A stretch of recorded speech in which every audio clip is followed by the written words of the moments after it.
Ako ang inyong Lolo Pael. At ako naman si Kabanong. At ito ang aming kwento.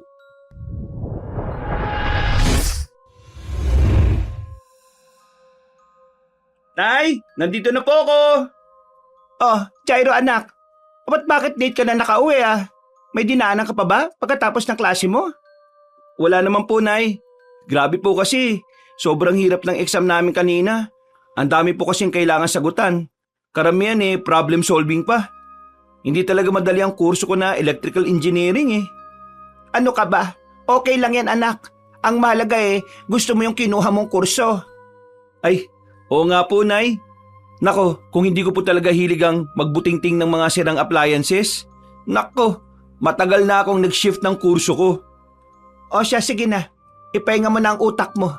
At ikaw magapunan na. Nako, siguradong pagod na pagod ka. Yun! Maraming salamat po, Nay. The best ka po talaga. Ay sus! Nambola pa ang napakalambing kong anak. Tamang-tama.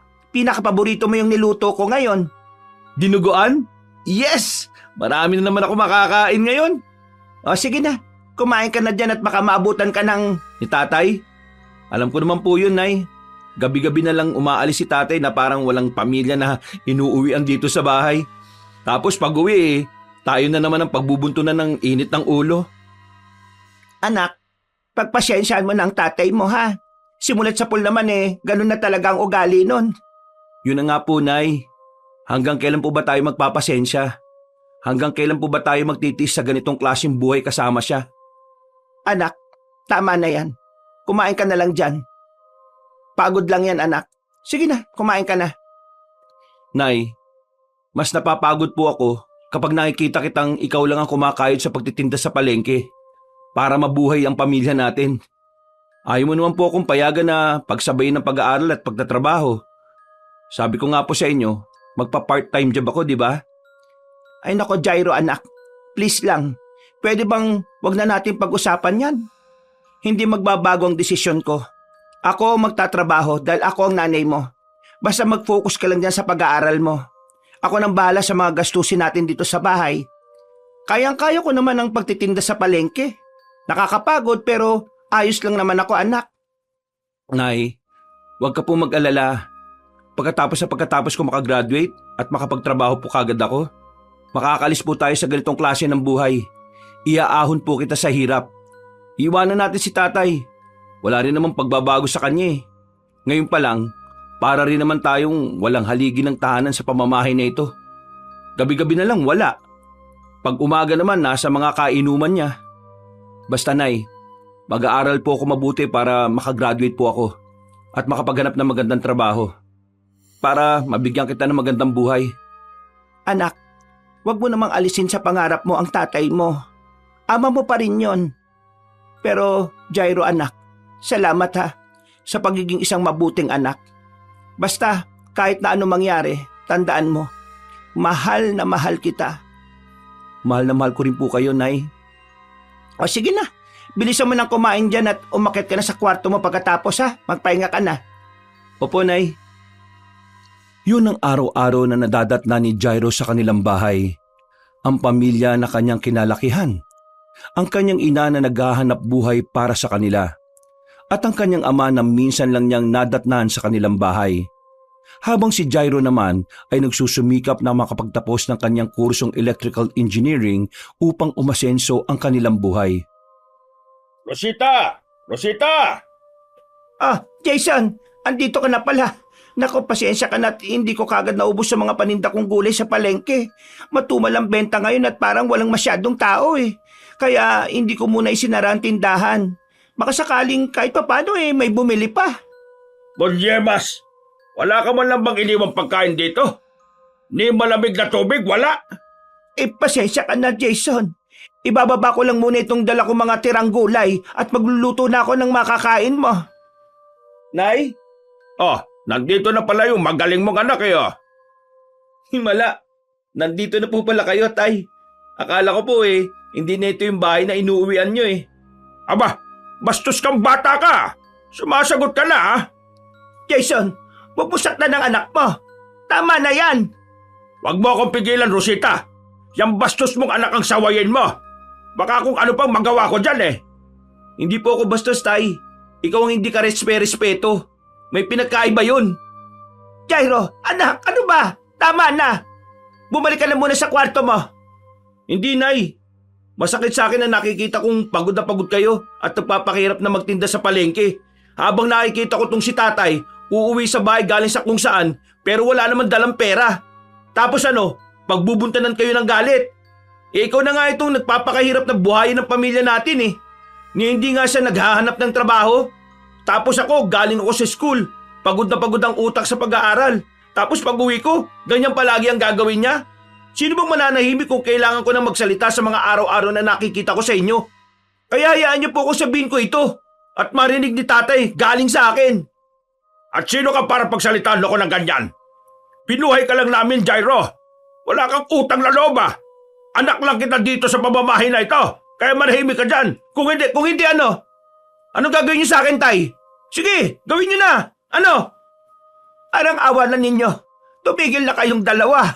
Jairo, anak. Sige na. Umakyat ka na sa kwarto mo. Tama na yan. Sige, Nay. Mas mabuti na nga lang yatang umakyat ako kaysa makipag-usap sa walang kwentang tao. Yan, tama yan. Umakyat ka sa kwarto mo at ayoko makita ang pagmumukha mo. At ikaw naman, Rosita, magluto ka na't nagugutom na ako. Bilisan mo! Pag-akyat ni Jairo sa kanyang kwarto, nagtakip siya ng unan sa ulo at sumigaw ng buong galit. Labis siyang nakaramdam ng sama ng loob dahil sa inastan ng kanyang ama. Kung di lang talaga dahil kay nanay, baka matagal na ako umalis dito sa bahay na ito dahil sa ugali ng tatay kong yan eh. Kakainis! Parang hindi siya ama sa akin ha. Pinapangako ko sa sarili ko, hindi ako susunod sa mga yapak niya. Kapag ako nagkapamilya, hindi ko siya tutularan.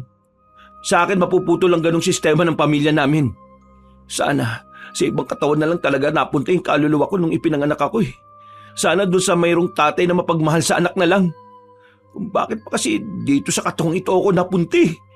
Kung pwede lang makipagpalit ng kaluluwa eh, matagal ko nang ginawa eh. Kakainis talaga.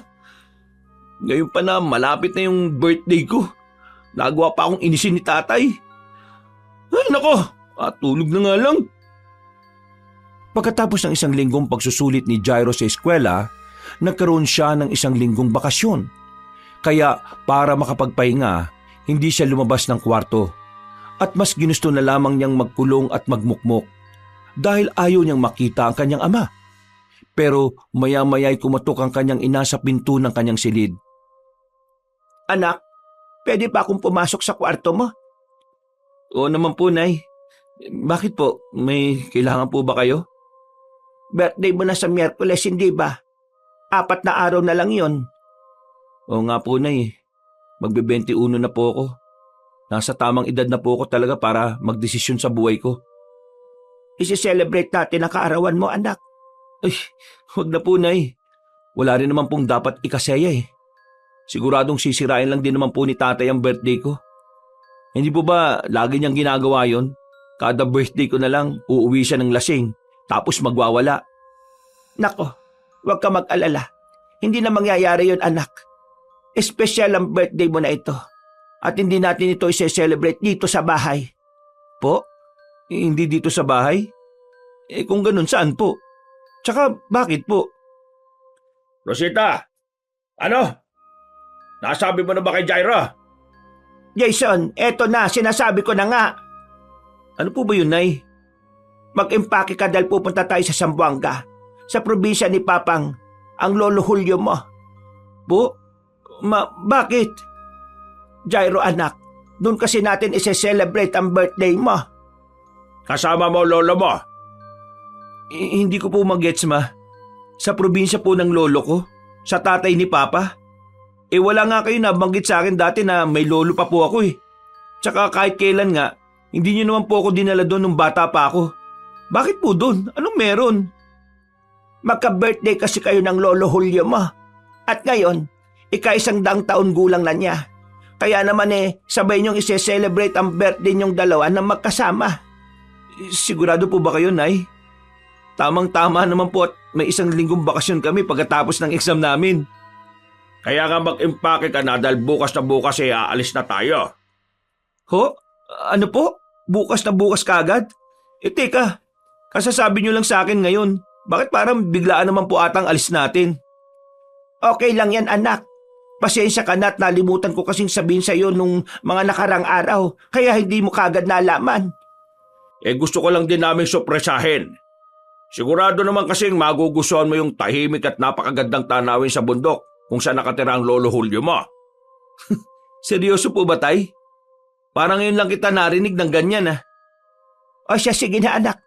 Iiwan ka na muna namin dito sa kwarto mo, ha? Para makapag-impake ka na dahil bukas, maaga tayong babiyahe papuntang Zamboanga. Sige po, Nay. Mag-iimpake na po ako. Hindi makapaniwala si Jairo sa sinabi ng kanyang mga magulang. Para siyang nananaginip. Yun lang kasi ang pagkakataong nakita niya na magkasundo ang kanyang mga magulang. Ngunit nagulat siya sa sinabi nila tungkol sa lolo niyang si Julio. Dahil sa nalaman ay nasabik siya makapunta sa Zamboanga, ang probinsya ng kanyang ama. Ngunit bago maggabi, nakita niya ang kanyang ama na pasuray-suray habang naglalakad papasok sa kanilang bahay. Kitang-kita niya rin ang dugo sa gilid ng labi nito. O Tay, ano nangyari sa inyo? Bakit po may dugo kayo sa bibig? Wala ito, Jairo. Huwag mo lang pansinin. Huwag pansinin, dugo nga po yan Napano po ba kayo? Nay, tingnan niyo si tatay may dugo sa bibig niya. Nako Jason, mukhang napaaway ka yata Sinasabi ko kasi sa'yo na huwag mo nang gagawin niyang paglalasing. Masarap Rosita Nanabik akong kumain ng... Siya. Tama na yan. Huwag ka na magsalita. Jairo, umakyat ka na muna sa kwarto mo at ako nang bahala sa tatay mo. Hinayaan na lamang ni Jairo ang dalawa. Umakyat na siya sa kanyang kwarto at natulog. Kinabukasan, araw yun ng linggo. Habang nag-aanda sila sa pagbiyahe, binuksan ni Jairo ang telebisyon at nanood muna ng balita. Dito niya nakita ang nakakapangilabot na nangyari sa isang babae sa lugar na kanilang pupuntahan. Hala, grabe naman to, Nay. Panoorin niyo po muna to. Ano ba yan? At binuksan mo pa yung telebisyon Aalis na tayo. Ibinabalita po ngayon. Nangyari daw po ito kagabi lang. May natagpo ang nakahandusin na katawan ng isang dalaga sa kasukalan. Duguan at wala ng buhay. Ay nako, kawawa naman. Baka nasagasaan ng kotse kaya naman na-hold up o sinaksak. Hindi na talaga nawalan ng disgrasya sa mga balita. Mga hindi kasi nag-iingat Hindi po, Nay. Ayan sabi sa headline, wakwak daw ang dibdib. Hindi naman siguro mangyayari yan kapag nasagasaan siya. O kaya naman hold up lang na ang kukunin pera at mahalagang mga gamit. Ay baka naman inatake ng mabangis na hayop. Ha? Ano namang hayop ang aatake ng ganyan dito? Aba na yan, aalis na tayo. Patayin mo na ang TV, Jairo. At baka hindi na natin maabutan yung sasakyan natin barko. Dali-daling pinatay ni Jason ang telebisyon at nagsimula na silang bumiyahe. Inabot ng 2 araw ang kanilang biyahe dahil napakalayo ng probinsya ng kanyang lolo Julio. Unang beses na nakasakay si Jairo sa barko. Kaya naman nilibot rin niya ito at pinagmasdahan ng paligid.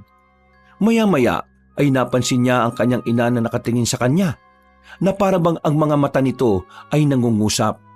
Kaya nilapitan ito ni Jairo at kanya itong tinanong. Nay, bakit po? Parang ang lalim po yata ng iniisip niya. Ayos lang po ba kayo? Wala naman anak. Huwag mo akong pansinin. Pinagmamasdan lang naman kita. May problema po ba? Nag-away na naman po ba kayo ni tatay? Hindi anak. Ano ka ba? Wala ito. Nay, salamat nga po pala. Di ko lubos maisip na kasama si tatay at sa probinsya pa ni Lolo Julio tayo pupunta. Parang hindi ako sanay kay tatay ngayon Ano po bang meron? Ikaw talaga anak. Masyado kang mapanuri. Ganyan lang naman kasi ang tatay mo. Kakaibang ugali pero ama mo pa rin yan. Pero alam mo anak, natutuwa ko na umabot ka sa edad mong yan. Naalagaan kita at napalaki na maayos. Napakabuti mong bata. At kapag po tumanda ka na, Ako naman po mag-aalaga sa inyo. Tandaan nyo yan, Nay. Ay, salamat naman anak. Ang pag-uusap na yon ay isa sa hindi niya makakalimutang bahagi ng kanilang biyahe. Ipinaramdam muli ng kanyang ina ang pagmamahal nito sa kanya. Para kay Jairo, napakahalaga nun, lalo pat ni minsan ay hindi niya ito naramdaman sa kanyang ama. Gabi na, ang mga pasahero sa barko ay nagsimula ng matulog. Tahimik ang paligid, at tanging ihip lang ng malakas na hangin at mga alon ang naririnig.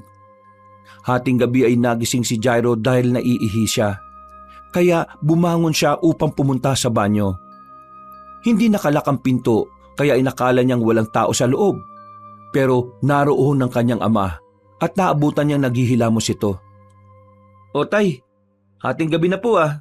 Bakit gising pa po kayo? Hindi. Nagising lang din ako kasi naiihi ako. Bakit parang naghihilamos po kayo? Ang aga-aga pa po. Ano ba pakialam mo? Sa gusto ko maghilamos eh. Tanong ka ng tanong. Teka, bakit ka nga rin ba nandito? Naiihi rin po kasi ako. Ano pang tinatayo-tayo mo dyan sa pintuan? Di umihi ka na dyan. Makalabas na nga. Visit talaga to. Namalikmata yata ako nang makita kong may dugo ang bibig ni tatay ah. Pangalawang beses ko na itong nakita na ganun siya. May sakit kaya siya? Sumusuka ba siya ng dugo? Ay naku, hayaan na nga. Masamang damo naman siya eh. Matagal yung mamamatay. Araw ng Lunes, ang barko ay malapit ang dumaong sa pier ng Zamboanga. Ngunit narinig ni Jairo ang usap-usapan ng mga pasahero sa barko na dahilan ng pangingilabot ng mga pasahero. Ano daw ang nangyari? Bakit may pamilyang banda ron humahagulgol sa iyak? Nagkukumpulan sila doon at parang may nangyari yata. Wag na kayo makiusyoso at baka kung ano pang mangyari. Narinig ko po sa mga tao na naroon, nawawala daw po yung 3 taong gulang na anak na lalaki nung ginang. Nagising na lang daw po siya at wala na po sa tabi niya yung bata. Ay sus Maria Josep, pati ba naman dito sa barko may nangyayaring ganyan? Mabuti na lang at malaki ka na anak. Hindi ka na kailangang bantayan. Baka naman kung saan lang nagsuot na sulok-sulok ng barko. Nilibot na po nila yung buong barko pero hindi po nila ito nahanap. Ang nakita lang daw po nila ay isang kapares ng sapatos ng bata na nasa CR. Natanggal po yata sa paan ng bata bago mangyari yung trahedya sa kanya. Ang hinala nila, nahulog daw po sa dagat. May parte kasi sa dulo ng barko na malaki ang awang. Baka dun daw po sumot kaya galit na galit yung asawang lalaki dahil pinabayaan po nung ina na mawalay sa tabi niya yung bata eh. Ay nako, nakakaawa naman. O siya, ang isipin na lang natin ay ang pagpunta natin sa bahay ng Lolo Julio mo. Hayaan na natin sila na ma-resolve ang problema nilang pamilya. Ang pangyayaring yon sa barko ay nagbigay ng masiding takot sa lahat ng pasahero. Ngunit ganun pa man, matapos ang halos 2 araw na biyahe, matiwasay na nakadaong ang barko sa Zamboanga. Grabe, ang haba po pala ng biyahe papunta dito. Pero sulit na sulit dahil ang ganda po talaga dito. Napakasarap ng simoy ng hangin. Sabik na po ako makapunta sa bahay ni Lolo. Nako, sigurado mag-i-enjoy ka dito. Oo nga po, Nay. Siguradong marami din ako makikilala dito ng mga bagong kaibigan kahit saglit lang tayo magbabakasyon. Yan ang wag na wag mong gagawin dito, Jairo. Ho? Bakit po, Tay? Hindi ba ako pwede makipagkaibigan sa mga taga dito? Nandito tayo para i-celebrate ang kaarawan mo, yun lang. Kaya nga po, Tay. Hindi ba dapat meron akong makilala ng mga tao dito para kahit papano may maimbitahan naman tayo sa birthday ko at bumisita sila para makakain ng mga ihahanda natin? Anak, pasensya ka na pero tama ang sinabi ng tatay mo. Po? Teka, bakit po, Nay? Ano po bang dahilan kung bakit hindi ako pwede makipagkaibigan sa mga taga rito? Jason, ikaw na nga magpaliwanag. Jairo, sa bundok kung saan naroon ang bahay na tinitirhan ng lolo mo, hindi ka pwedeng lumabas, ni makipag-usap sa mga tao. Wala kang dapat magkatiwalaan lalong-lalo na sa mga hindi mo kakilala. Kung merong magtanong sa'yo, wag na wag mong sasagutin ng totoo. Lalong-lalo na, wag mong ipapaalam kung saan ka nakatira. Kung tanungin ka nila kung saan ka nakatira, sa ibang direksyon mo ituro. Kung meron man silang ibibigay sa'yo, wag mong tatanggapin. Hindi mo rin dapat hayaan na masundan ka ni man at malaman ang daan pauwi sa bahay ng lolo mo dahil delikado. At siguradong hindi mo matatandaan ang lahat ng sinabi ko sa iyo, kaya ang pinakamaganda mong gawin ay huwag ka na lang lumabas ng bahay hanggang sa makalis tayo sa lugar na ito pagkatapos ng birthday mo. Ho? Ang boring naman po pala ng celebration ng birthday ko. Ano yun? Tayo-tayo lang? Anak, tama ang tatay mo. Sa pagkakataong ito, kailangan mo munang sumunod. Naintindihan mo ba? Sige po, Nay. Mukhang wala naman po akong ibang mapagpipilian eh. Pero ano po bang gagawin ko sa bahay ni Lolo? Baka naman maburyong lang ako dun. Marami naman mapagkakaabalhan doon, anak. Huwag ka mag-alala. Andito naman ako kasama mo. Sasamahan kita sa kung ano ang gusto mong gawin. Masaya na sana ang binata pero nadismaya dahil marami siyang kailangang tandaan ng mga bili ng ama na dapat sundin. Sa dami nun ay isa lang ang naisip ni Jairo. Pinakaligtas na gawin ay huwag nang lumabas ng bahay. Hindi na siya nakapagtanong pa dahil mas nangibabaw sa kanya ang pagkadismaya dahil hindi siya makakaroon ng mga bagong kaibigan sa probinsya ng kanyang lolo Julio. Pagkatapos ng kanilang pag-uusap, ay sumakay na sila ng tricycle upang magpatuloy sa biyahe papunta naman sa bundok kung saan naroon ang bahay ng kanyang lolo Julio. Nang makarating na ang tricycle sa hangganan ng daan, bumaba na sila at nagsimula na maglakad. Dahil may kalayuan pa ang lugar ng kanyang lolo, hindi na umabot doon ang tricycle dahil daang pantao na lang ang meron. Ang layo pala ng bahay ni Lolo Julio. Grabe! Habang pakit ng tricycle, pakapal ng pakapal ang mga puno. Napakasukal at gubat na gubat ang dating eh. Akala ko pagbaba ng tricycle, bahay na ni Lolo. Kailangan pa po pala nating maglakad ng malayo sa daan. Ay nako, makakalayo rin pala ang mga kapitbahay dito. Kaya nga di ba sabi namin sa iyo, hindi madaling makipagkaibigan dito. Malalayo ang ibang mga bahay. At saka, maligaw ka pa pabalik pag sinubukan mong maglibot. Basta, tandaan mo ang bilin ko sa iyo, Jairo. Huwag na huwag mong subukang subuway. Bakit nga po ba? Kasi tatamaan ka sa akin pag hindi ka sumunod. Ang dami mong tanong, di mo na lang gawin. Jason, tama na. Ayun, nakikita ko na yung bahay ni Papang. Konting lakad na lang at makakarating na tayo. Ay, salamat naman. Bilisan natin, Jason. At malapit na magdilim. Tingnan nyo at baka may nagmamasid sa atin. Ganun po ba dito? Delikado ang mga tao? Hindi tayo pwedeng makita? Oo anak. Hindi lang mga taong delikado rito. Rosita, tama na. Bakit po? Bukod sa tao, ano pa pong delikado? Mga mababangis na hayop, baboy ramot, asong gubat. Meron yan dito. Kaya sinasabihan kita para hindi ka na mapano. Nakakatakot naman po pala dito. At sa susunod, huwag ka ng maraming tanong ha. Yun ang dahilan ng mga magulang ni Jairo kung bakit hindi siya pwedeng lumabas ng bahay.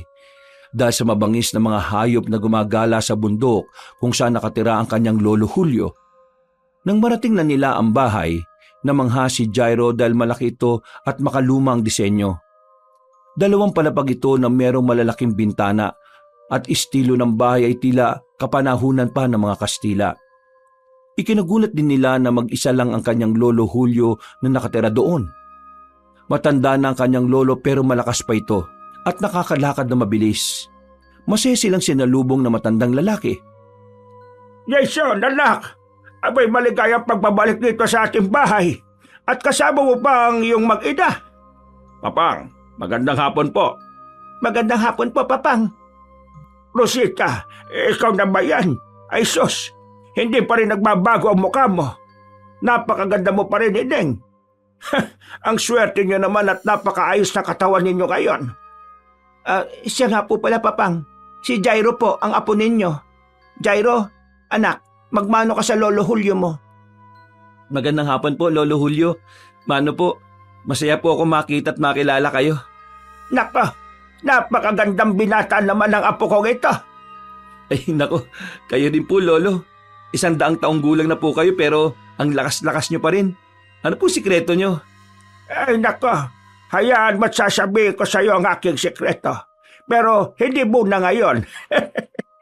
Masaya ako na nandito na kayo. Lalo ka na, Jairo. Malapit na akong mas lumakas pa. Napakaswerte ko sa iyo. Napakagandang lalaki mo. Ano po yun, Lo? Ay, ang sabi ko, maswerte ako at may apo kong katulad mo na napakakisig ka ko. Hindi ko po kasi naintindihan kanina. Pasensya na po. Ay, kabata-bata mo pa'y bingi ka na. Tingnan mo, lolo mo. Malayo pa lang rinig na rinig ko na kayong paparating. Papang, ipapasok na po namin ang mga bagahe para makapagpahinga na po ang mag-ama. Ako na lang din po ang magluluto ng kakainin natin para sa hapunan mamaya. O siya, tamang-tama. At may mga nakahanda ka ng mga karne at gulay dyan. Ikaw nang bahala, Rosita. Ay sige, tuloy kayo sa aking bahay. Nilibot kaagad ni Jairo ng tingin ang kabuuan ng bahay pagkapasok nila. Habang inihahatid siya ng kanyang ina sa magiging kwarto niya, pag-akyat nila sa ikalawang palapag, namangha ang binata dahil sa lawak ng bahay. Meron sariling sala at may 4 na magkakalayong kwarto. Isa para sa kanyang lolo Julio. Ang pangalawang kwarto naman ay para sa kanyang ina at ama, habang si Jairo naman ay doon pinatulog sa isang kwarto na malapit sa pang-4 na kwarto na hindi raw ginagamit. Nay, grabe po no?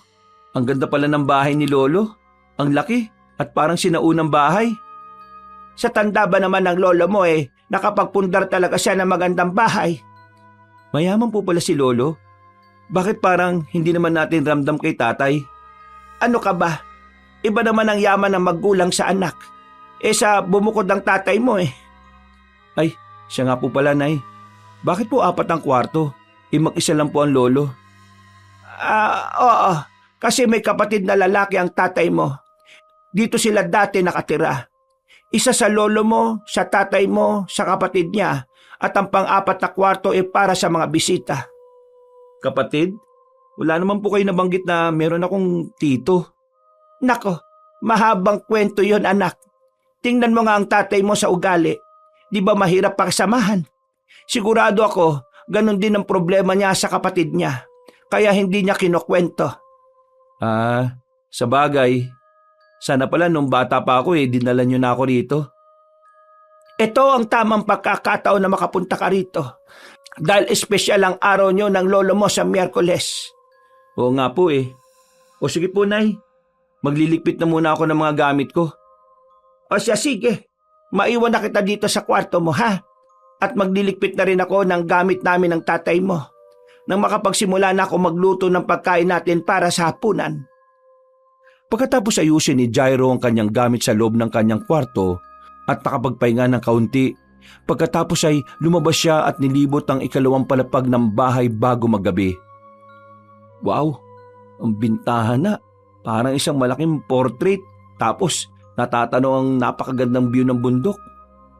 Yun nga lang, parang hindi na rin masyadong nalilinisan gawa ng mag-isa na nga lang si Lolo Julio dito sa bahay. Dahil malaki ang kwarto ko, sigurado ako na malaki rin ang kwarto ni Lolo, pati kina nanay. Pero ito kayang pang-4 na kwarto, malaki rin kaya? Matingnan nga. Pwede kang lumibot pero hindi ka pwedeng kumalikot. Naintindihan mo? Ho? Ay, ginulat mo naman ako, Tay. Naintindihan mo? Sagot! Pwedeng lumibot pero hindi pwedeng kumalikot. Opo, Tay. Naintindihan ko po. At ang pinaka-importante sa lahat, wag na wag akong aalis ng bahay. Yan! Natanda mo naman pala Dami naman bawal. Ano? May sinasabi ka? Wala po. Siya nga po pala. Para saan tong isang kwarto? Para din sa mga bisita. Kung mas maraming bisita ang darating, ipapagamit yan. Ho? 2 kwarto para sa mga bisita? Oh, bakit? May problema ba doon? Wala po. Sige po. Bababa na lang ako kapag hapunan na. Pagkatapos mag-usap, umalis ang kanyang ama at pumunta sa kwarto ng kanyang lolo Julio. Napatingin naman siya sa nakasaradong silid. Umikot sa kanyang isipan ang mga katanungan. Para saan nga ba yung kwartong ito at bakit mahigpit na ipinagbabawal pasukin? hindi naman binanggit ni tatay ang sinabi ni nanay na meron siyang kapatid. Siguro, meron nga silang hindi pagkakaunawan kaya hindi niya ito mabanggit sa akin. Siguro, yung bakanting kwarto na ito ay para sa kapatid ni tatay. Pero nakakapagtaka kasi ni isang litrato ng kanilang pamilya ay walang nakadisplay sa buong bahay. Siguro nga hindi ganun kaayos ang pamilya nila. Gusto ko mang maintindihan ng pamilya ni tatay para maintindihan ko rin sana kung saan siya nanggagaling yung ugali niya eh. Pero parang hindi siya bukas para ipaalam to sa akin. Ito ang unang beses na nakarating ako kung saan nagmula si tatay. Kaya gusto ko sanang kunin ang pagkakataong ito na kahit paano makilala ko siya. At baka sakaling itong maging paraan para magkalapit kami.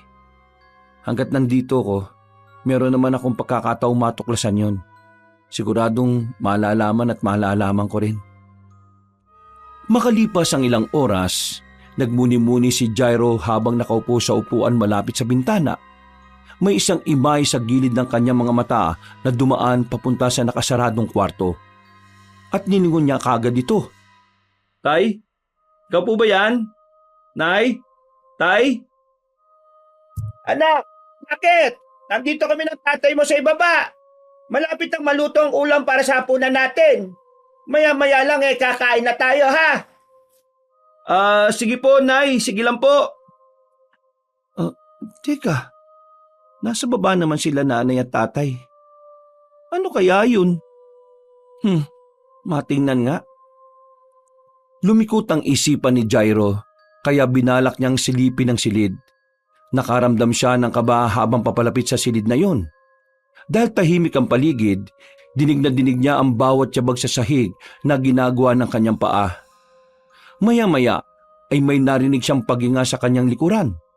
At naramdaman niya ang init nito na dumampi sa kanyang batok kaya bigla siyang napalingon. Ano nakakita ka ng multo? Lolo naman, kayo lang po pala yan. Sino pa bang aasahan mong makita Aapat lang tayong naririto sa bahay. Pasensya na po, Lo. Kala ko kasi kung sino ka ni. Hindi ko po kasi kayo napansin kanina. Abay, ano akala mo sa akin? Porque 100 taon na ako uugod-ugod na. Hindi naman po. Nagulat lang po talaga ako sa inyo, Lo. Baka mahilig ka sa kape at ang bata mo pa nervyoso ka na. Luto na ang pagkain, anak. Baka na. Tawagin mo na rin ang lolo Julio mo. Pababa na po, Nay. Tara na po, Lo. Kain na po tayo. O siya, mauna ka na at susunod ako. Habang sila ay naghahapunan, pinagmasdan ni Jairo ang kanyang mga magulang. Masayang-masaya siya dahil yun ang unang pagkakataon na kakain silang magkakasama at kasama pa ang kanyang lolo Julio. Kain na tayo. Wow, napakasarap naman ito, Nay. Adobong atay at balon-balunan ng manok. Pero pwede ba nito si Lolo may edad na po siya? Ikaw talagang bata ka. Masyado mong minamalit ang edad ko. Mas malakas pa sa kalabaw ang lolo mo. Ay, hindi naman po, Lo. Siyempre, iniisip ko po, mag-isa lang kayo dito sa bahay. Siguradong hindi po ganyan ang madalas ninyong kainin at baka masustansyang gulay pa po. Nag-aalala lang din po ako sa inyo. Siyempre, mataas po ata sa uric acid itong mga niluto ni nanay Grabe ka naman, anak. Siyempre, di naman ako magluluto ng ulam na hindi pwede sa lolo mo. Huwag ka na mag-alala sa akin, Apo. Malakas pa ako. Kalabaw lang ata ang tumatanda.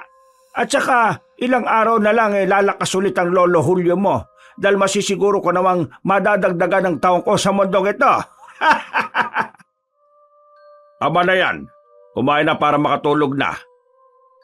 At bukas na bukas ihahanda na natin ang pagkain para sa nalalapit ninyong kaarawan. Oo nga, anak. 2 araw na lang at kaarawan mo na. O, Nay, bakit parang malungkot naman ang pagkakasabi nyo? Baka kasi matrabaho ang paghahanda at alam ng nanay mo na mapapagod siya. Hindi ba, Rosita? Hindi naman po. Siguro pagod lang din po ako sa biyahe kanina. Tsaka hindi naman po siguro tayo maghahanda ng maraming pagkain. At sabi niyo nga po, 4 lang naman tayo magsiselebrate ng birthday ko. Wala rin naman pong bisita na darating, kaya siguradong hindi naman po magluluto si nanay ng marami. Oo nga anak, tulungan mo na lang din ako sa pagluluto bukas. Sige po Nay. Pero Lo, hindi po ba talaga ako pwedeng lumabas bukas kahit saglit lang? Tulad ng mahigpit na bilin sa akin ni tatay? Agad na binagsak ni Jason ang kanyang kamay sa lamesa. Jason, nasarap tayo ng hapag.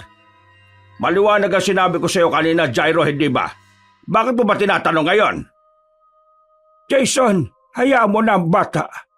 Nagtatanong lang naman. Jairo, apo, pasensya ka na ha. Tama ang tatay mo. Ikinalulungkot kong sa ngayunan ang bilin niya. Pero hindi ka pwedeng lumabas ng bahay. Pero bakit po? Ganun ba kadelikadong lugar nyo? Para hindi pwedeng lumabas ng bahay, Lo?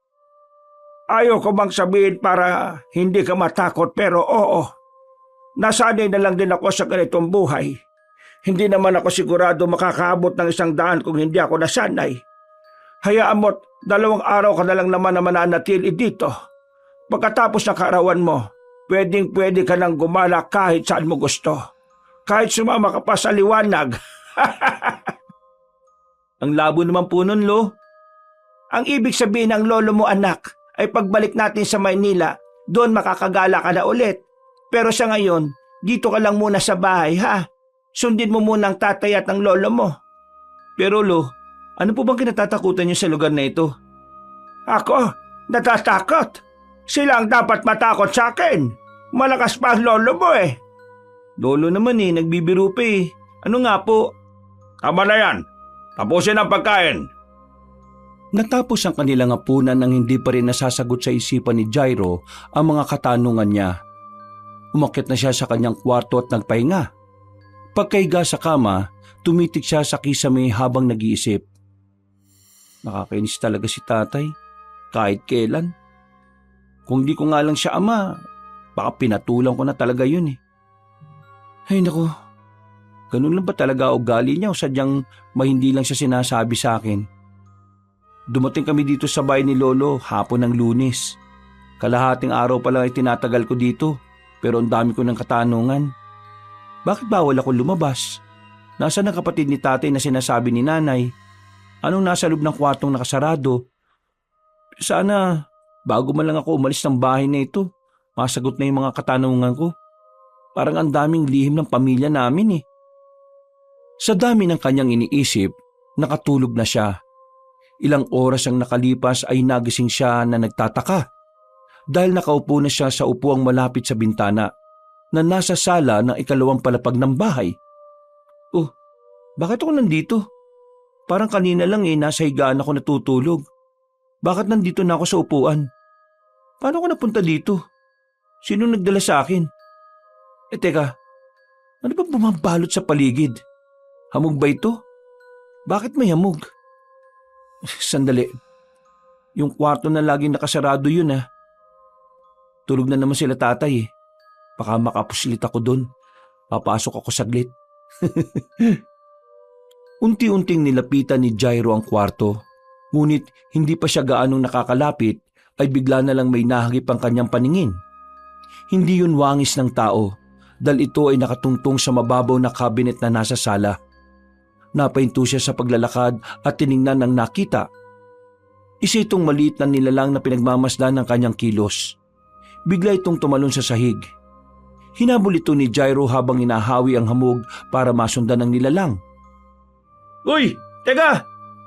Nasaan ka? Huwag kang tumakbo! Hindi kita sasaktan! Mabait ako! Uy, teka lang! Magpakita ka sa akin ulit! Pwede mo ako maging kaibigan, oy! Malit na tao! Magpakita ka na! Sa patuloy na pagsuong ni Jairo sa makapal na hamog, tumambad sa kanya ang isang duwende na may puting mga mata, magarang kasuotan at may mahabang malapilak na buhok at balbas. Ang sukat nito ay isang dangkal, payat at parang masungit. Nakatayo lamang ito sa harapan niya at maya-maya pa ay unti-unti nitong itinaas ang kanyang kamay at may itinuro sa likuran ng bintana. Nang sundan ni Jairo ng tingin ng direksyon na itinuturo ng duwende, Nagulat siya sa kanyang nakita. Ang nakasaradong kwarto ang itinuturo ng duwende. Nakita niya ang pulang liwanag mula sa loob na tumatagos sa siwang ng pinto sa ilalim. Lalo pa siyang nangilabot dahil meron siyang naririnig na sigaw ng isang lalaki na parabang hirap na hirap sa kanyang kalagayan. Pagkalingon muli ni Jairo sa kanyang harapan, wala na ang duwende. Hahanapin sana niya ito pero bumukas ang pinto ng kwarto. Tumambad sa kanya ang isang halimaw na nakatayo habang nasisinaga ng pulang liwanag galing sa ilaw sa kisame. Halimaw! Nay! Nay! Tulong! Lolo! May halimaw sa loob ng kwarto! Nay! Nay! Huwag kang lalapit! Huwag mo akong lalapitan!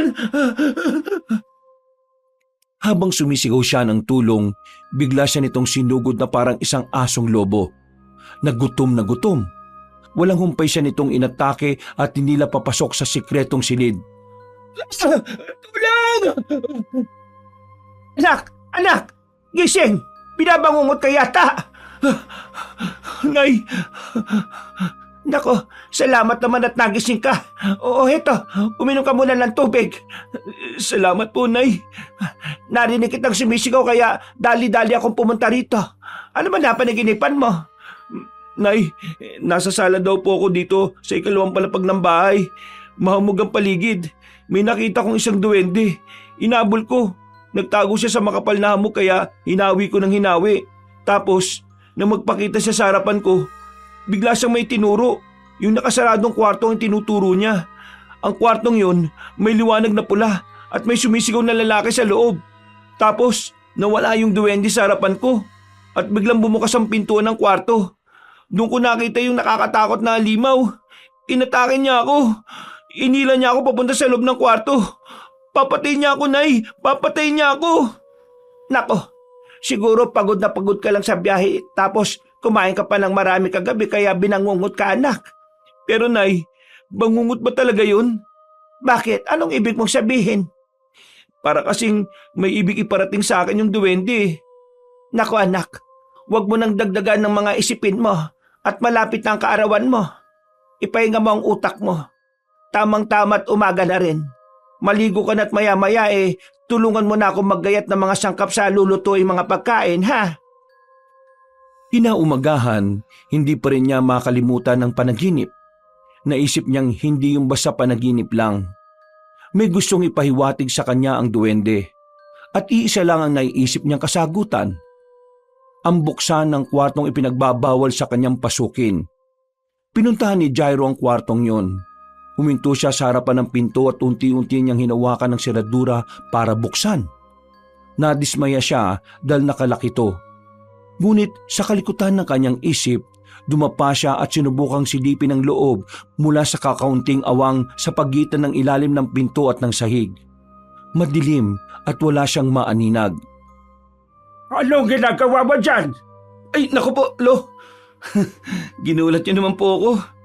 Ang sabi ko, anong ginagawa mo dyan? Kasi po, nahulog po yung barya ko sa sahig tapos nasipa ko po kaya sumuot po dito sa awang ng pinto. Maria, ano naman ang gagawin mo sa barya wala naman tintahan dito na malapit? Isa pa, bilin ng tatay mo na huwag kang lalabas ng bahay, hindi ba? Nasa loob po kasi ng short ko. Pagkalabas po ng kamay ko, ayun, tumilapon po. O sige na, tulungan mo na ang nanay mo sa paghahanda sa kusina para bukas magluluto na lang. Ako na kukuha ng barya mo sa kwartong yan. Antayin ko na lang po na kunin nyo, Lo. Gaano ba kahalaga yung barya na yan? Ginto ba yan? Hindi naman po, Lo. Ito naman, mapagbiro po talaga kayo. Hindi ako nagbibiro, Jairo. Mahalaga ba ang barya para antayin mo pa kung buksan ng kwarto? Ang barya nga bang mahalaga, Apo? Po? Lo? Ang sabi ko, ang barya nga bang mahalaga o mas mahalaga ang sumunod ka sa iyong lala? Ay, siyempre po ang sumunod sa inyo, Lo. Ito na nga po at aalis na nga po ako. Hindi nagtagumpay si Jairo na makita kung ano ang nasa loob ng kwarto. Pero hindi pa rin siya sumusuko. Habang siya ay nasa kwarto at nag-iisip, bigla siyang tinawag ng kanyang ina. Anak! Jairo, halika na. Bumaba ka na, tulungan mo ako dito. Tulungan mo ako mag-ayat ng mga rekado para bukas diretso na nating lulutuin. Sige po, Nay. Eto na po, nandyan na po. Okay ka lang ba? Bakit ganyan ang mukha mo? Pakiramdam ko po lalagnatin ako dahil sa panaginip ko na yun Ay naku anak, panaginip lang yon. Ano ka ba? Wala yan. Ay teka, naihi ako. Magbabanyo lang ako saglit ha. Ikaw na munang bahala dito. Saglit lang ako. Nang makaalis na ang kanyang ina, nakita ni Jairo ang kalderong nakasalang sa kalan na may lamang tubig at nakaisip siya ng magandang ideya. Dali-dali siyang kumuha ng bimpo at isinawsaw ito sa mainit na tubig. Idinampi niya ito sa kanyang leeg pagkatapos pigaan. Idinampi niya rin yun sa noo at kilikili matapos pababain ang init ng bahagya. Maya-maya ay naramdaman niya na paparating na ang kanyang ina. Kaya pinunasan niya agad ang basang parte ng kanyang katawan na pinagdampian ng bimpo. At umupo na parang walang nangyari. Saka nag-inarte. Oh anak, bakit nakaupo ka na dyan? Sabi ko sa iyo, gayatin mo ang mga rekados, hindi ba? Nay, parang masama po kasi pakiramdam ko Parang nilalagnat talaga ako. Ha? Masama ang pakiramdam mo? Patingin nga. Pasalat nga ng noo at leeg mo. Ay, nako. Oo nga. Mukhang nilalagnat ka nga. Ganun ba nakaapekto sa iyo yung panaginip mo? O baka naman naninibago ka lang dito sa probinsya? Baka po pareho yun. Nahihilo po ako at parang gusto ko lang po munang magpahinga. O siya, umakyat ka muna sa kwarto mo at magpahinga ka. Ako na munang bahala dito.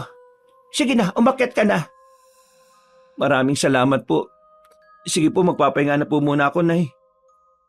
Nang makakyat na si Jairo sa kanyang kwarto, agad niya itong inilak. Pagkatapos ay pumuslit palabas ng bintana. May mga nakauwang na kahoy ang pader ng bahay at ginawa niya itong tungtungan upang makababa ng hindi nahuhulog.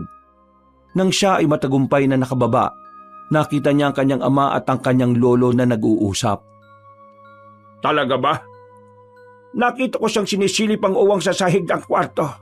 Mabuting at ikinandado ko ang pinto. Mukhang gusto niyang pasukin ang silid na yon. Nakita ko rin siyang kinakalikot ang pita ng pintuang yon. Makulit ang anak mo.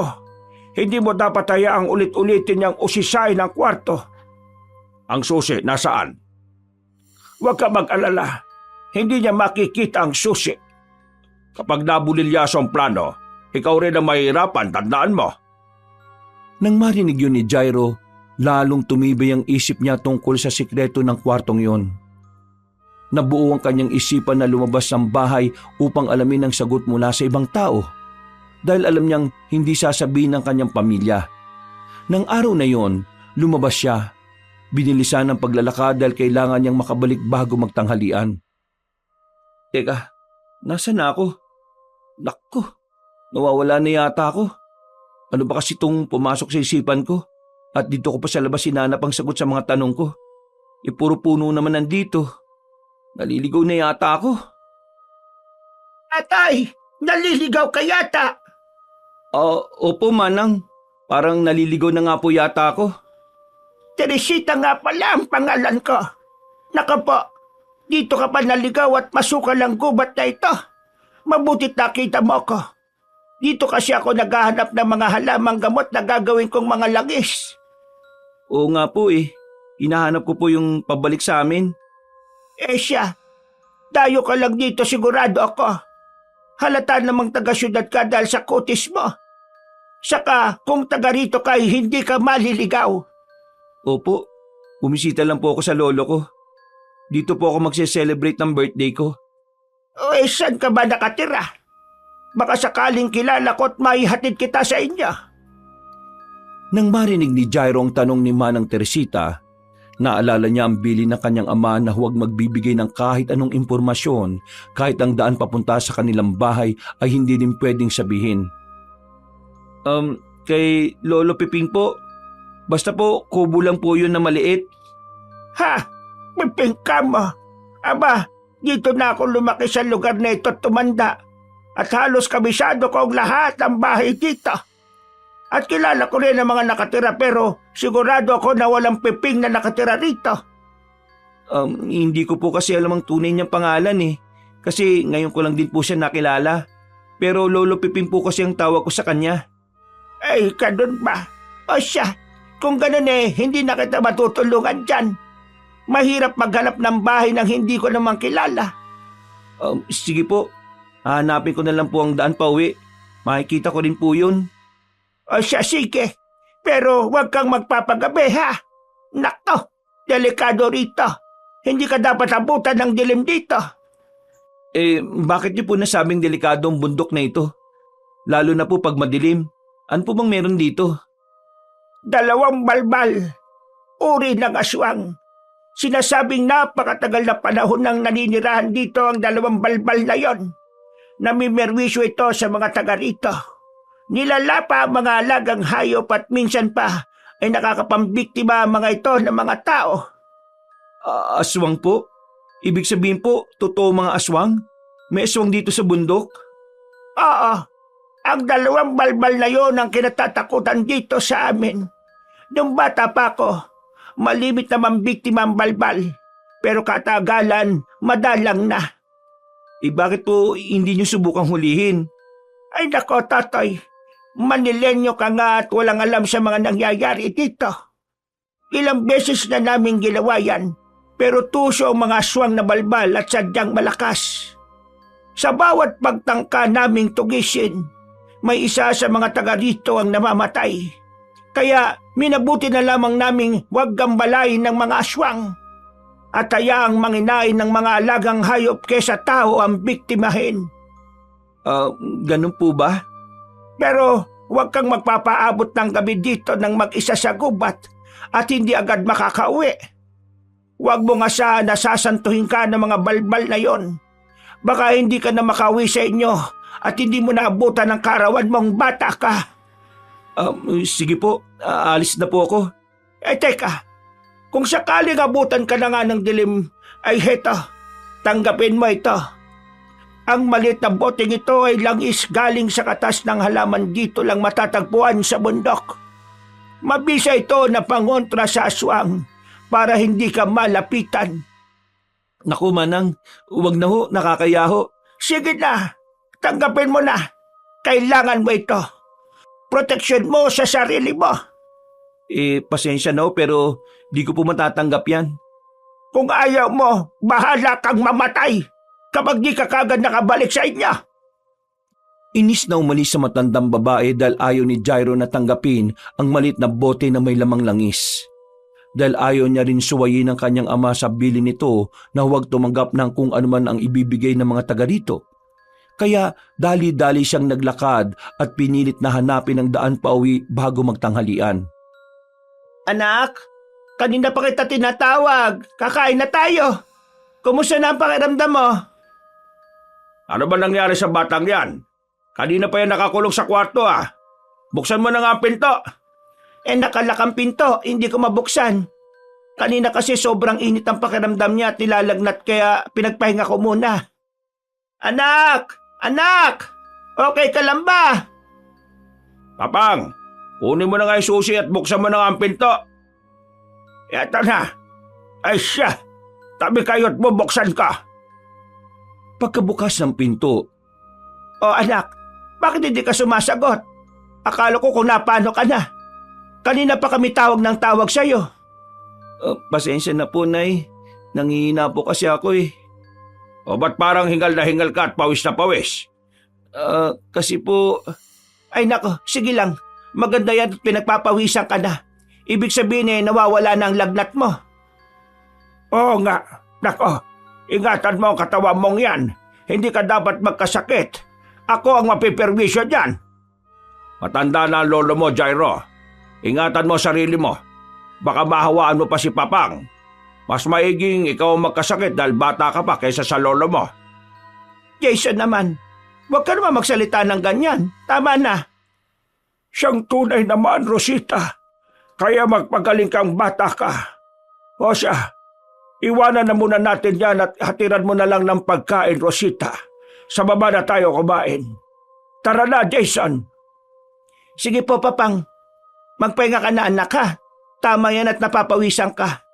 Naku, basang-basa ng pawis ang likod mo. Palitan mo na ang damit mo at baka mabinat ka pa. Sige po, Nay. Salamat po.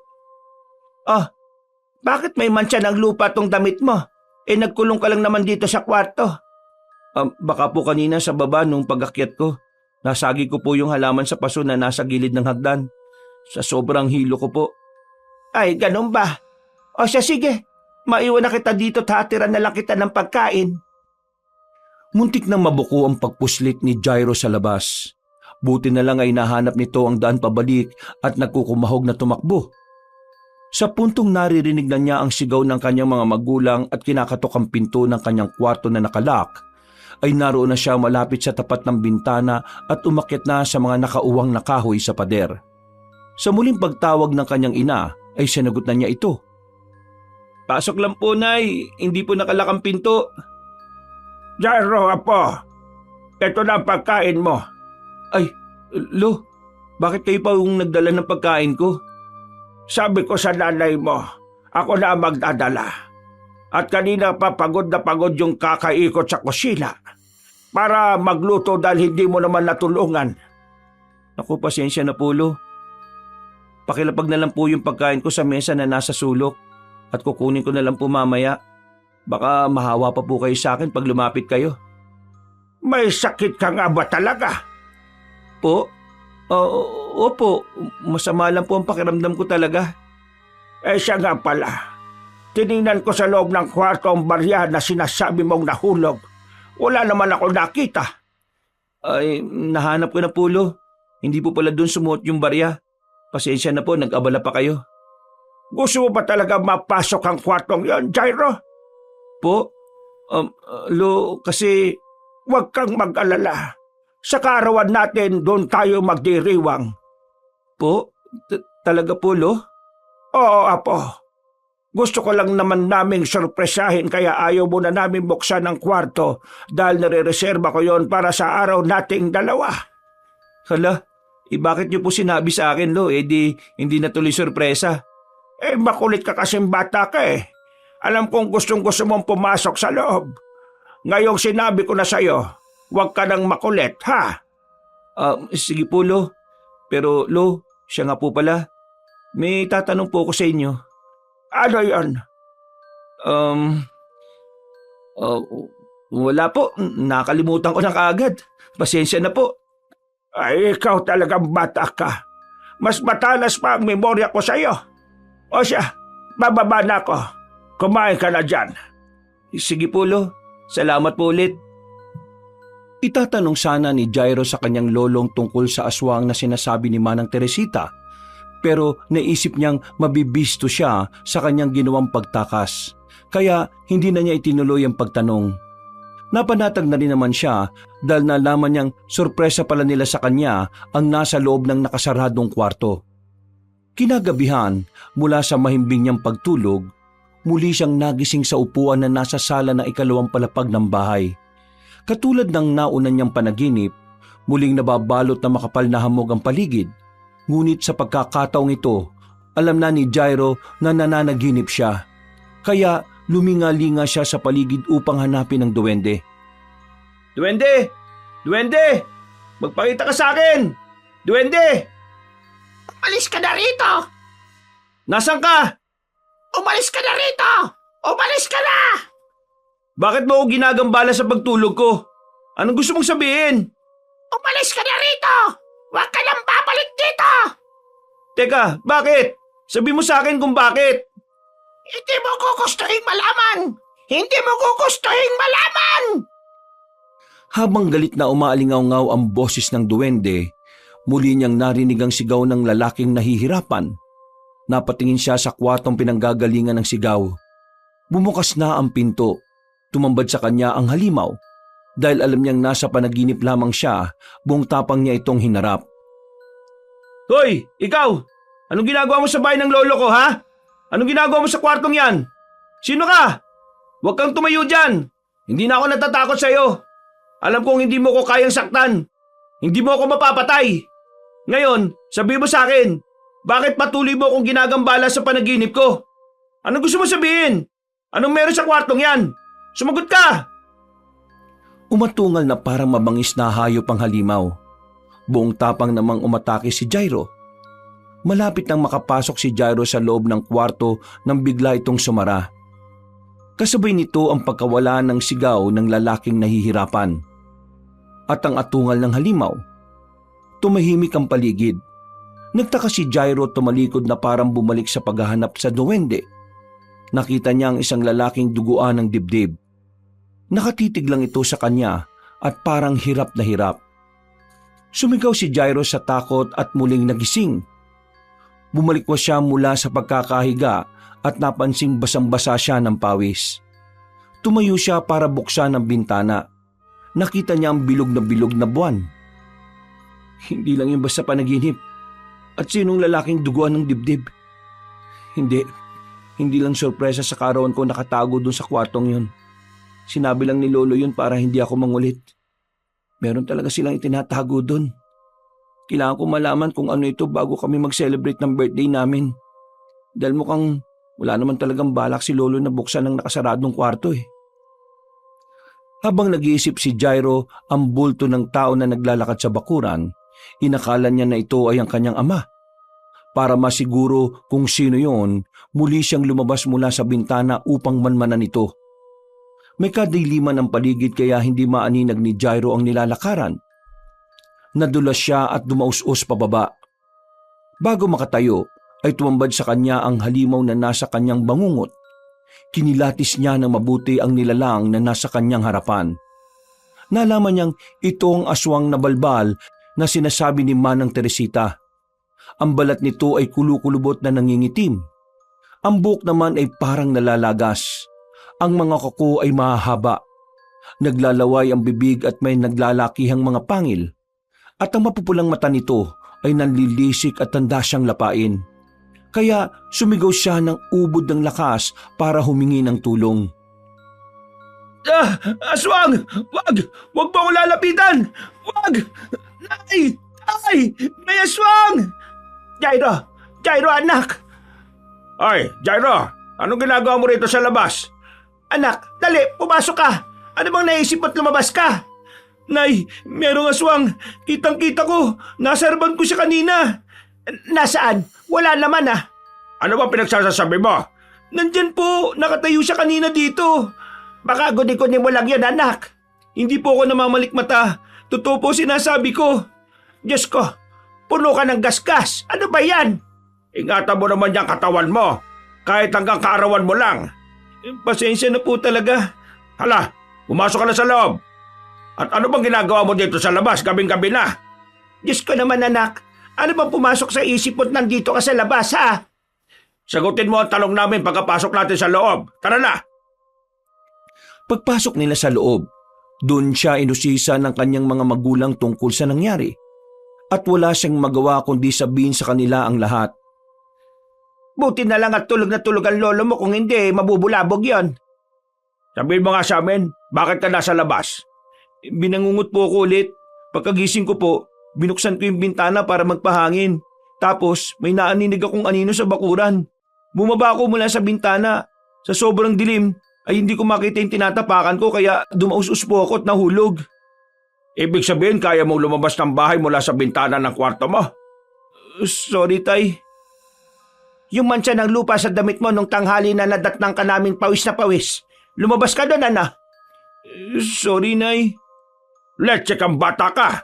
Anong feeling ko sa'yo? Huwag na huwag kang lalabas ng bahay, hindi ba? Pero sa labas po ng bahay na to, nasagot ang katanungan ko na hindi nyo masabi-sabi. Sasagot ka pa, ha?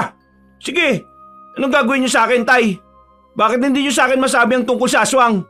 Mas mahirap bang sabihin na lang sa akin ang dahilan kung bakit hindi ako pwedeng lumabas? Kaysa sabilinan nyo ako na huwag lang lumabas nang hindi ko alam ang dahilan? Bakit hindi nyo masabi sa akin na may aswang dito sa lugar na ito, ha? Anak, tama na. Ano? Dahil nasa loob ng nakasaradong kwarto ang aswang? Anong pinagsasasabi mo, Jairo, ha? Sino yung lalaki na matay dyan na duguan ng dibdib? Sige nga, sabihin nyo nga sa akin. Jairo, saan mo nakuha ang sinasabi mo? Sagutin nyo, Nay! Sino yung lalaki na matay sa kwarto? Sino? Ba't bastos kang bata ka, ha? Bastos, tinatanong ko kayo, bakit hindi niyo masagot? Isang malakas na sampal ang binigay ni Jason kay Jairo. Tama na! Jason, tama na! Mawa ka sa anak mo! Anak ko! Rosita, anak ko! Mga leche kayo! Bahala na kayo dyan! Subukan mo lang na lumabas ulit kung hindi ka namin pabayaang lapain na kinatatakutan mong aswang! Pagkatapos umalis ng kanyang ama, ang sigawan ay napalitan ng iyakan nilang mag-ina. Bakit ganun si tatay, Nay? Bakit? Anak, pasensya na. Wala akong lakas na ipagtanggol ka sa tatay mo. Hindi niya ba ako anak, Nay? Bakit ganun na lang niya ako pagsalitaan? Ano ba talaga ako sa kanya, Nay? Anak, pamilya tayo. Tandaan mo yan. Pamilya, Nay? Hindi ko ramdam eh. Kahit nga ngayong nalalapit na ang karawan ko, ganito pa rin nangyayari sa atin. Parang hindi ko naman ramdam na kaya tayo pumunta dito eh, para ipagdiwang ang karawan ko eh. Parang karawan lang ni Lolo talaga yung gusto nyo ipagdiwang at sinama lang talaga nyo ako dito. Kasi kung ganun, bakit ganyan si tatay sa akin? Anak, ang mahalaga mahal kita. Yan ang tatandaan mo. Bukas sa karawan mo, ipinapangako ko na ipaparamdam ko sa iyo kung gaano kita kamahal. Tandaan mo yan. Dahil sa pag-aalo ng kanyang ina, nakatulog siya. Miyerkules, ang pinakahihintay nilang araw. Nagkulong lang sa kwarto si Jairo. Hindi siya lumabas maghapon hanggang makita niyang lumubog na ang araw. Maya-maya ay may kumatok sa pinto ng kanyang silid. Anak, pwede bang pumasok? Sige lang po, Nay. Pasok lang po kayo. Anak, ayos ka lang ba? Hindi na po ako magsisinungaling. Hindi po ako okay, Nay. Anak, kaarawan niyo ng lolo mo ngayon. Gusto ka niya makita. Ito na rin ang huling araw natin dito sa bahay ng lolo mo. Kailangan mo lumabas ng kwarto. Bumaba at magpakita sa kanila. Para ano, Nay? Para makita si tatay? Paano ko ma-enjoy ang birthday ko kung ganito? Heto. Hinatira kita ng tubig. Uminom ka muna. Salamat po, Nay. Tamang-tama't uhaw na po talaga ako. Anak, sorry. Sorry sa lahat. Patawad. Nay, wala ka naman pong dapat ikahingi ng tawad eh. Basta anak, patawad. Nay, sabi ko nga, wala kang... Teka, Nay, nahihilo yata ako. Anak, patawad. Nay, teka, ba't parang nahihilo ko?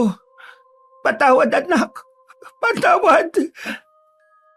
Yun ang huling salita na narinig ni Jairo sa kanyang ina bago siya tuluyang makatulog. Dahil sa tubig na pinainom sa kanya nito. Pagkagising ay nasa loob na siya ng isang kwarto na hindi pamilyar sa kanya.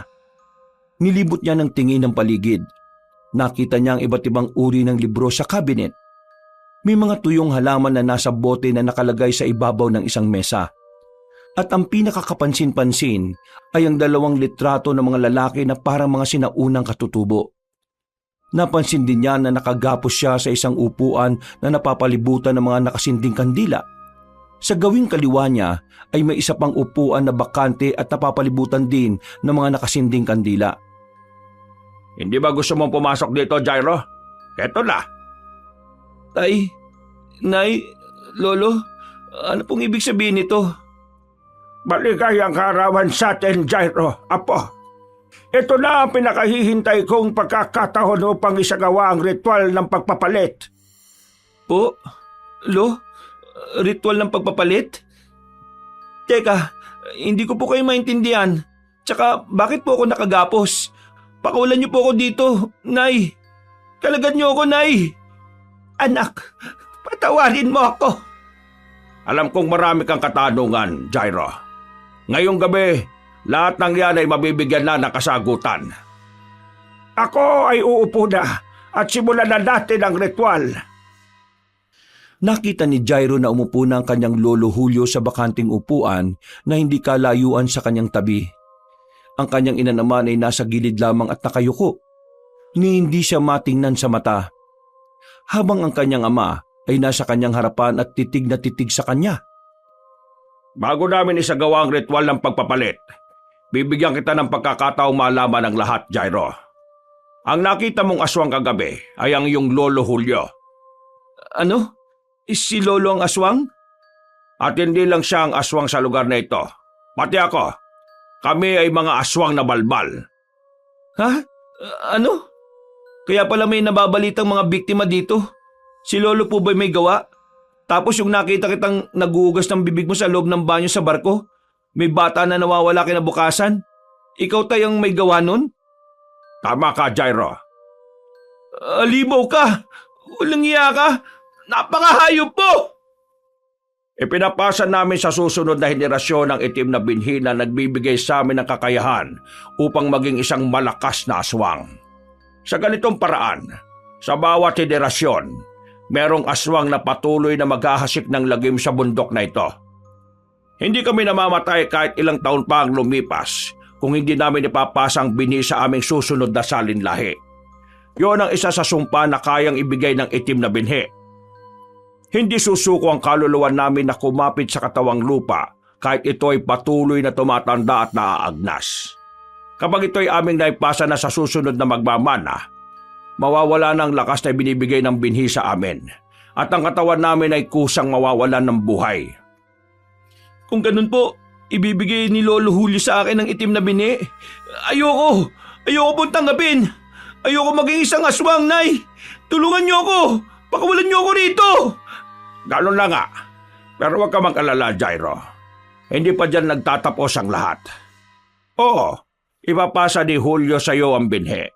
Pero hindi mo rin naman masisilayan ang iyong buhay bilang isang aswang. Po, bakit? Anong gagawin niyo sa akin? Mula nang maipasa ng aming mga magulang ang binhi sa aming dalawa ni Julio, lubos kaming nahumaling sa lakas na ibinibigay sa amin ng sumpang ito. Para sa amin, ito ay hindi sumpa, kundi isang biyaya. Kaya naganap kami ng paraan upang mapanatili ito sa amin ng mahabang panahon. Dahil ayaw namin itong ipasa sa susunod na henerasyon at gusto naming angkinin ang kapangyarihan na ito. Dito papasok sa Excel ang iyong ina. Naganap kami ni Jason ng mangkukulam na makapagbibigay sa amin ng solusyon. At nakita namin si Rosita, isang makapangyarihang mangkukulam na gumagawa ng ritual ng pagpapalit upang siya ay mabuhay na matagal dito sa mundo. Nag-aanak siya ng babae at ito ay inaalagaan upang mapalaki hanggang sa ito ay magdalaga. Kapag naramdaman na niya ang panghihina ng kanyang katawan dahil sa katandaan, isinasagawa niya ang ritual ng pagpapalit upang mailipat ang kanyang kaluluwa sa kanyang anak na dalaga at makuha ang katawan nito. Ang kaluluwa ng dalaga ay mapupunta sa matandang katawan at kasama itong mamamatay.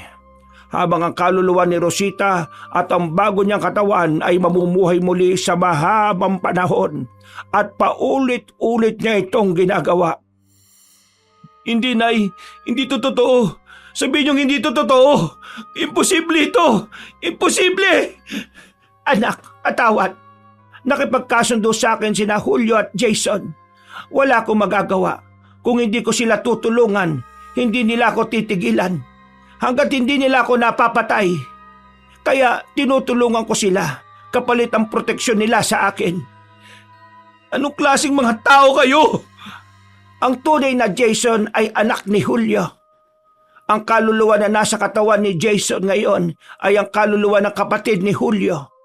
Nang maipasa ko ang kaluluwa ni Jason sa bago niyang katawan, pinakasalan ko naman ang isa pang anak ni Juliong si Jairus. Siya ang dapat napapasahan ng kaluluwa ni Julio. Kung ganun, may kapatid nga si tatay? Oo, pero dito sa kwartong ito, sa pagsasagawa namin ng ritual ng pagpapalit noon, sinaksak niya ang kanyang dibdib at namatay. Yon ang dahilan kung bakit nanatiling matanda si Julio, dahil hindi naging matagumpay ang ritual ng pagpapalit. Ang lalaki sa panaginip ko. Kung hindi sana nagpakamatay ang hayop na Jairus na yon, sana'y nanatili pa rin kaming magkapatid ni Julio sa susunod na henerasyon. Ngayon, kung ipapasa niya sa iyo ang kanyang kaluluwa, magiging mag-ama pa rin kaming dalawa. Ibig sabihin, hindi niyo talaga ama si Lolo Julio? Magkapatid kayo? Simula pa nung una? Oo, at ngayon, ipapasa ko ang aking kaluluwa sa anak ni Jairus. Po, ibig sabihin? Oo, anak. bago namatay si Jairus, iniwanan niya ako ng anak. At ikaw yon, si Jairus ang tunay mong ama. Yun ang dahilan kung bakit gano'n na lang ako tratuhin ni tatay. Dahil hindi kita ama. Tama ba? Wala akong pakialam sa nararamdaman mo sa akin. Ang malaga, Jairo, may pasada ng mahal kong kapatid ang kanyang kaluluwa sa iyo. At muli kami magsasama upang maggasik ng lagim dito sa probinsya at mamuhay muli sa susunod na henerasyon. Hindi makapaniwala si Jairo sa kanyang nalaman. Hindi niya inakala na ang kinalakihan niyang mga magulang ang siyang tutuldok sa kanyang buhay. At ang nakilala niyang lolo ay magpapasa ng itim na binhi at kaluluwa sa kanyang katawan. Ipinikit na lang ni Jairo ang kanyang mga mata at unti-unting tinanggap ang kanyang kapalaran. Rosita, simulan mo na! Makakamit ko ng muli ang bagong buhay. Ilabas mo na ang itim na binhi, Julio. At isasabay ko ang pagpapalit ng inyong mga kaluluwa. Ito na, Jason. Ipalunok mo sa kanya kapag ito'y akin ang nailuwa. Nanlaki ang mga mata ni Jairo nang makita niya ang itim na binhi na lumalabas sa bibig ng kanyang lolo. Kasamang naglalagkitang laway nito. Unti-unting nanghinang matanda at parang naagnas na bangkay. Maya-maya ay nagsimulang magsambit ng orasyon ng kanyang ina. Sa ibang lingwahe ng paulit-ulit. Palakas ito ng palakas. Napansin ni Jairo na ang apoy ng mga kandila ay unti-unting lumakas ng liyab. Pero hindi nagbagong apoy sa mga kandilang nakapaligid sa kanya. Rosita, ano ito? Hindi yan ang orasyon na sinasambit mo para sa ritual ng pagpapalit, ah! Nagulat si Jairo nang biglang sumigaw ang kanyang ina ng buong lakas. Kasabay nito ay lumakas din ang apoy ng mga kandila na nakapalibot sa kanyang lolo Julio. At bigla itong nagliyap na parang binuhusan ng gasolina. Pagkatapos nito ay hinagisa ng kanyang ina ng asin ng kanyang ama. At sumigaw ito na parang isang halimaw na binuhusan ng mainit na tubig. Agad na lumapit sa kanya si Rosita at pinatay ang mga kandilang nasa kanyang paligid. Pagkatapos ay dali-dali siyang kinalagan. Anak, tumakas ka na. Ako nang bahala rito. Nay, ano pong ibig sabihin nito? Hindi ba pinangako ko sa iyo? Sa karawan mong ito, ipaparamdam ko sa iyo kung gaano kita kamahal. Nay, hindi kita maintindihan. Jairo anak, mahal na mahal ko ang tatay mo. Minahal ko ng totoo si Jairus. Siya ang nagparamdam sa akin ng tunay na pagmamahal. Siya ang nagbigay sa akin ng pagkakataong magbago at talikuran ng pangungulam na ipinasa sa akin ng aking mga ninuno. Yun ang dahilan kaya pinilit ko si Jason na manirahan sa Maynila at baka sakaling magbago din ang kanyang isipan para huwag nang ipagpatuloy ang kadiliman na aming ginagawa. Doon kita pinalaki, inalagaan at minahal. Bilang pangako sa pagmamahal ko sa iyong amang si Jairus. Nang lumaki kang katulad ng ama mo, nakikita ko sa iyo ang pagkatao niya. Isa kang mabuting tao, Jairo.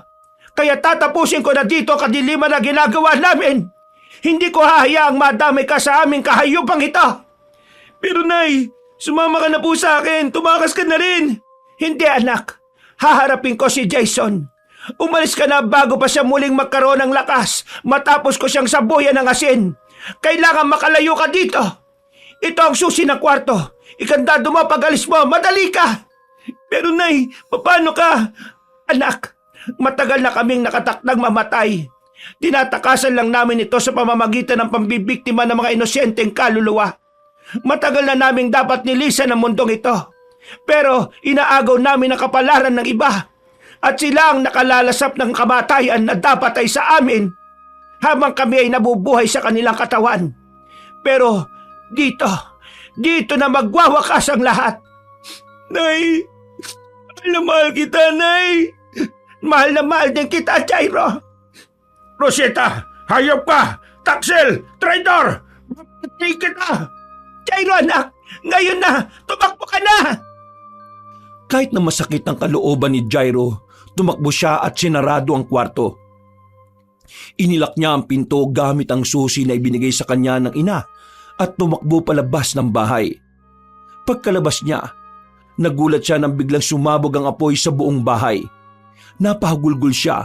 Alam niyang ibinuhos ng kanyang ina ang buong kakayahan nito upang siya ay protektahan hanggang sa huli nitong hininga. Habang pinagmamasdan ni Jairo ang nasusunog na bahay, napansin niya ang duwende na nakapatong sa balikat ng lalaki na nagpakita sa kanyang panaginip. Alam niyang ito ang kanyang tunay na ama. Nakangiti ang mga ito sa kanya habang kumakaway. Maya-maya ay tuluyan nang nawala ang dalawa sa liwanag ng araw. Habang inaalala ang lahat ng nangyari, unti-unti niyang naramdaman ang pagod at nawala na ng malay. Sa kanyang paggising, nakita niyang sarili na nasa isang kubo na may mga halamang gamot sa paligid. Nakarinig siya ng pamilyar na boses ng isang babae. May malay ka na. O siya, humigop ka na muna ng mainit na sabaw. Manang Teresita? Tanda mo pa ako. Ikaw tanda ko pa rin. Ikaw yung binatang naliligaw at ayaw kunin yung proteksyon na ibinigay ko laban sa aswang. Albularya ako, manggagamot sa madaling salita. Nakita kita sa masukal na parte ng gubat na nakahandusay. Nagpagabi ka doon. Anong ginagawa mo doon? Sinabi ko sa iyo, ay nakong bata ka. Butit hindi ka nakita ng aswang doon. Maswerte ka at ako pa ang nakakita sa iyo. Sa masukal na gubat po ninyo ako nakita? Oo. Saan ka ba galing? Sa bahay po ni Lolo. Bahay? Wala namang bahay sa lugar na yon. Alam mo, napaka-misteryoso mo. Hay nako, kung di ka lang mukhang inosente, napagkamala na talaga kitang engkanto. Wala po kayong nakita doon na nasusunog na bahay? Iho, matanda lang ako pero hindi ako bulag. Isa pa, kabisado ko ang bundok. Sa ilang beses kong nagpapalibot-libot para manguhan ng mga halamang gamot, dala ko isang albularya. Nakakasigurado akong walang bahay doon. Naalala ni Jairo na ang kanyang ina ay isang mangkukulam at kaya nitong gumawa ng orasyon para ikubli ang pinagtataguan ng mga aswang na balbal. Kaya hindi tumahanap ng mga taga roon para tugisin. Baka namalikmata lang po ako at naligaw nga. Maraming salamat po, Manang Teresita. O siya, tinulungan na kita ngayon. Siguro naman hindi ka na mangangambang tanggapin ang tulong ko sa iyo. Kaya ibibigay ko sa iyo isang botelyang pangontra sa aswang. Baka sakaling maligaw ka na namang bata ka. Baka hindi na kita makita. Tatanggapin mo na ba? Salamat na lang po pero mukhang hindi ko na po yan kailangan, Manang. Ay sus, Mariosip kang bata ka. Ewan ko sa iyo. Yun ang huling araw ni Jairo sa probinsya at umuwi na siya sa Maynila. Itinuloy niya ang kanyang buhay kahit mag-isa na lamang sa buhay. Pinagsabay niya ang kanyang pag-aaral at pagpa-part-time job upang mapagtapos ang kanyang sarili.